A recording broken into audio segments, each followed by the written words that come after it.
नमस्कार मित्रांनो, आज आपण नवीन व्हिडिओ घेणार. तर नवीन याच्यामध्ये आपण नवीन चॅप्टर घेतलेला आहे, दशांश अपूर्णांक संख्या. दशांश अपूर्णांक संख्या म्हणजे पॉईंटची बेरीज. आता हे पॉईंटचे येणार. आता या पॉईंटच्या ह्याच्यातले आपण बेरीज, वजाबाकी, गुणाकार, भागाकार हे सर्वच्या सर्व घेणार.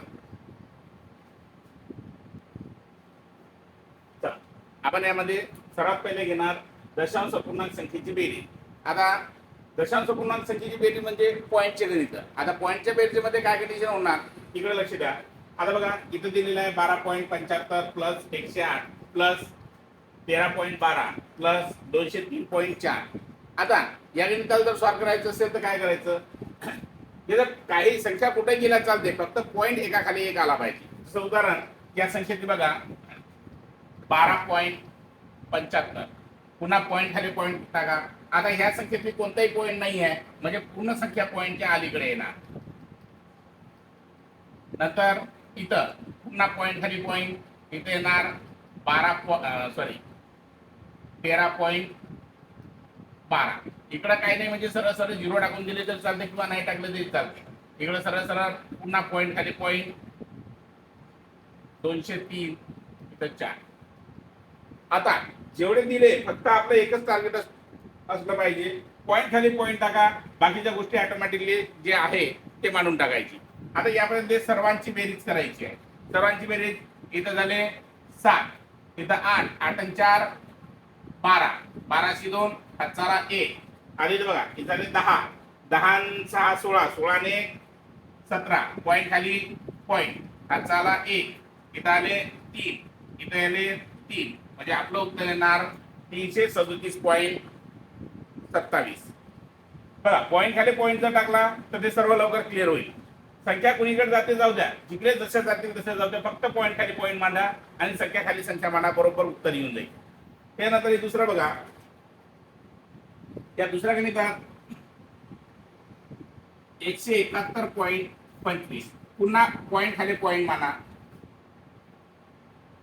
304.90, पुन्हा पॉईंट खाली पॉईंट मांडा. 27.5. जिथं जशी बेरीज येतात तशी बेरीज करायची. आता इथं काही नाही म्हणजे इथं सरळ सरळ येणार 5, इथं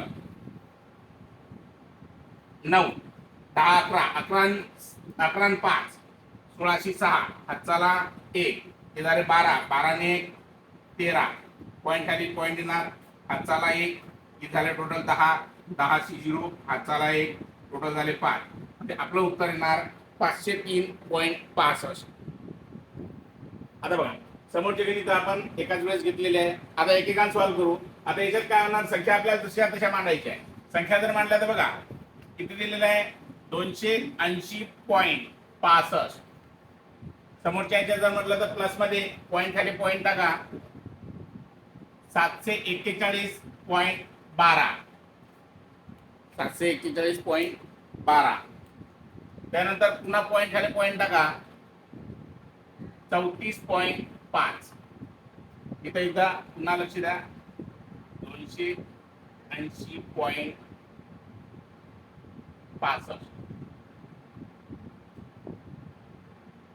741.12.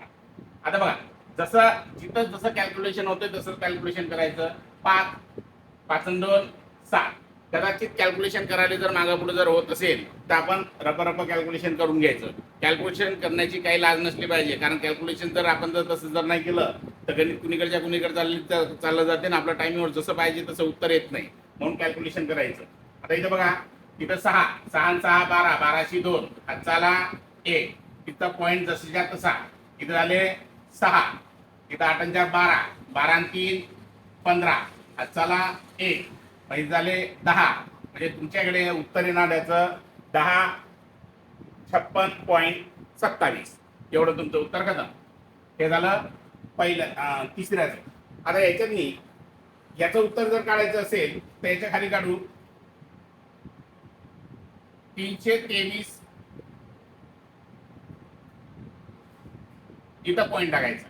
नंतर 42.17, इकडं काय नाही म्हणजे वर 0 टाका. शेजारची पुन्हा पॉईंट टाका,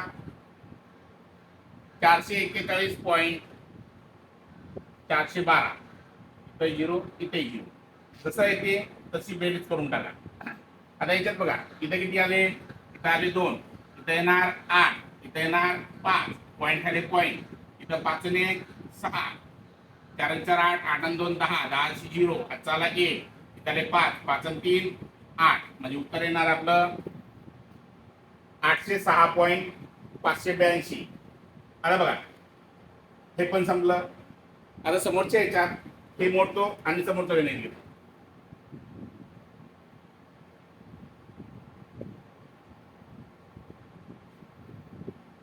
बघा समोरचं गणित होतं आपलं 91.17.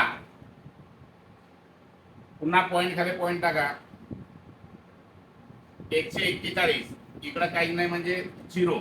नंतर येणार पुन्हा पॉईंट खाली पॉईंट टाका, 243.15. आता जसं जसं कॅल्क्युलेशन होईल तसं कॅल्क्युलेशन करा.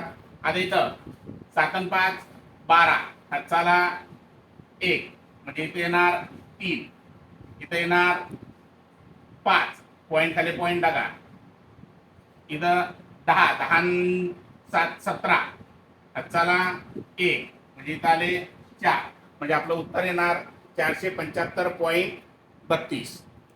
आता एक दुसरं वाला गणित आहे ते त्याच्या बाजूलाच घेऊन घेऊ. 6.4 प्लस 3.13.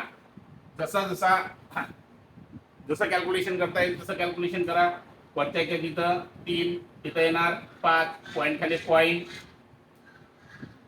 6, 6 आणि 3 9, म्हणजे आपलं उत्तर येणार 9.53. आता बा यानंतर दशांश पूर्णांक संख्येची बेरीज घेतली. आता यानंतर आपण थोडेफार क्वेश्चन घेतलेले आहे. आता बाकीचे जे तुम्ही राहिले ते राहिलेले क्वेश्चन तुम्ही सॉल्व्ह करायचे. जर नाही आले तर आपल्याला कमेंट करून सांगायचं. आता पुढच्या ह्याच्यात घेणार आपण दशांश पूर्णांक संख्येची वजाबाकी. बेरीज नंतर वजाबाकी, बेरीज नंतर वजाबाकी. बघा आपण वजाबाकीमध्ये आता हे 5-6 गणित घेतलेलं आहे, तर आपण एकेकाने ते सॉल्व्ह करू. आता इथं काय कंडिशन होणार लक्ष द्या. कधी वजाबाकी करताना एक कंडिशन करायची, मोठ्या संख्येतून लहान संख्या मायनस करायची. आता बघा मोठी संख्या ओळखायची कशी, पॉईंटच्या आधी जी संख्या असेल, पॉईंटच्या आधी जी संख्या मोठी असेल ते मोठी संख्या, जी लहान असेल ते लहान संख्या. याचा अर्थ इथं 870.15 मायनस 13.881. तर सरळ सरळ पहिली संख्या मानायची 870.15, पॉईंट खाली पॉईंट टाका आणि इथं 13.801. जसा जिथं मायनसचा होते तसा मायनस करायचा. आता वर काहीच संख्या नाही म्हणजे 1 शून्य वाढून टाका. आता काय कंडिशन झाले लक्ष द्या. ती झाले 10, 10 मधून 1 गेला, इथं उरले 9, इथचा 1 पुन्हा इथं येणार. आता 5 मधून 1 गेला, 4 राहिले. आता 11 मधून 1 मधून 8 जात नाही, तर इथं करा 11. 11 मधून जर 8 गेले तर उरले 3, इथचा इथं आला.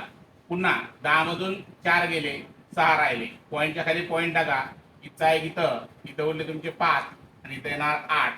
तर येणार 856.349. बरोबर. आता त्यानंतर दुसरं गणित घेऊ.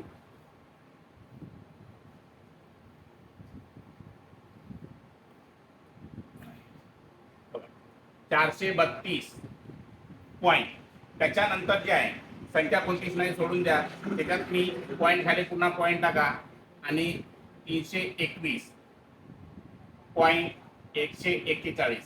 वर काही नाही, वर सोडवा, याच्यातली 0 वाढवायची. जिथं वर काही जर नाही आलं तर 0 वाढवा. आता ते संख्या मायनस करा. इथं बघा 9, 10 मधून 1 गेला, उरले 9, इथचा 1 इथं, 10 मधून 5 गेले, 5 राहिले, इथचा 1 इथं, 10 मधून 2 गेले, 8 राहिले, इथचा पुन्हा इथं आला. पॉईंट खाली पॉईंट टाका, 2 मधून 2 गेले 0, इथं 2 मधून 3 मधून 2 गेले, 1 राहिला, इथं पण 1 राहिला, म्हणजे उत्तर येणार 110.859. आता तिसरं गणित बघू. तिसऱ्या गणितात बघा इथं दिलेलं आपलं आहे 12.70 मायनस 17. 85. तर आता मोठी संख्या ही आहे, तर या संख्येतून ही संख्या मायनस करायची, म्हणजे 17.85 मधून 12.70. जसं मायनस होते तसं मायनस करून घ्या. इथं येणार 5, सॉरी, हो बरोबर 5. नंतर इथं येणार इथं 1 पॉईंट, खाली पॉईंट टाका, इथं 5, इथं येणार 0. पण आता बघा इथं काय कंडिशन झाली, लहान संख्येतून तुम्ही मोठी संख्या मायनस करणार. लहान संख्येतून जर मोठी संख्या जर मायनस करत असेल तर याच्यात चिन्ह येणार मायनसचं, म्हणजे उत्तर येणार तुमचं -5.15. आता सरळ सरळ तुम्ही याला -5.15 असं लिहिलं तरी चालते, कारण पॉईंटच्या आधी जे 0 येणार त्याला व्हॅल्यू राहणार नाही. आता हे झाले 3 गणित.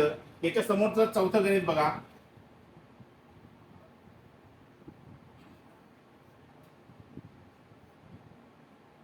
$312.17, पुन्हा पॉईंट खाली पॉईंट टाका, 141.54. आता बघा 312.17 मायनस 141.54, जसं मायनस होते तसं मायनस करायचं. आता बघा 7 मधून 4 गेले, 3 उरले. आता इथं 1 मधून 5 जात नाही तर 11 गेले, 11 मधून 5 गेले, उरले 6. इथं इथं आला, इथं झाले 0, पॉईंट खाली पॉईंट टाका. पुन्हा 1 मधून 4 जात नाही तर 11 गेले, 11 मधून 4 गेले, 7 राहिले. इथं इथं इथं उरला तुमचा 1, म्हणजे उत्तर येणार 170.63.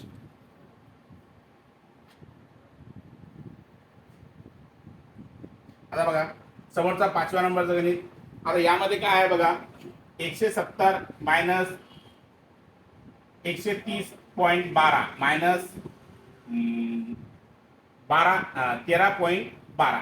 तर पहिले काय करायचं, हे मायनस मायनस वाल्याची पहिले प्लस करून घ्या, कारण ही संख्या मायनस आहे, ही संख्या मायनस आहे. याचा अर्थ असा होतो की या संख्येतून हे मायनस करा, उरलेल्या संख्येतून हे मायनस करा.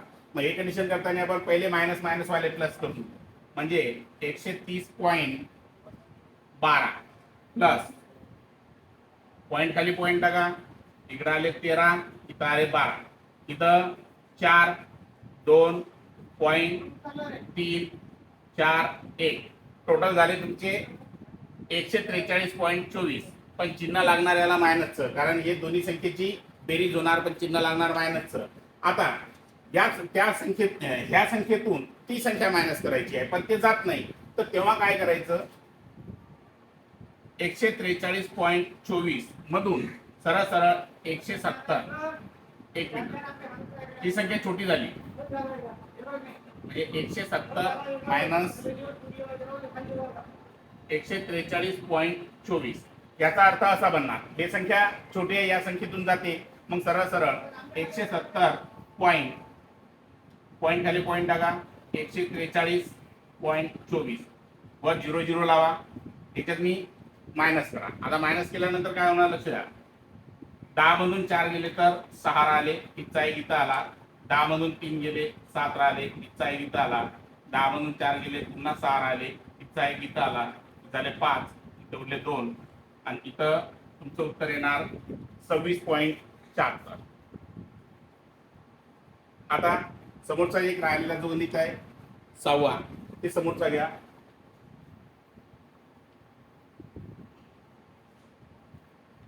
याच्यातून आपल्याला 62.45 मधून 9.68 मायनस करायचं.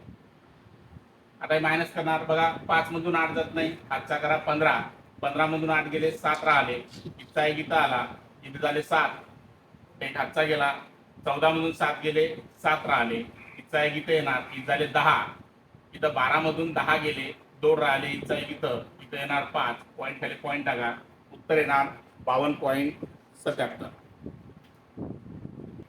बघा इथं आपण एकाच व्हिडिओमध्ये दशांश अपूर्णांक संख्येची बेरीज आणि वजाबाकी हे दोन्ही गोष्टी क्लिअर केलेल्या आहेत. आता याच्यानंतर दशांश अपूर्णांक संख्येचा गुणाकार आणि दशांश अपूर्णांक संख्या भागाकार हे आपण पुढच्या व्हिडिओमध्ये घेऊ.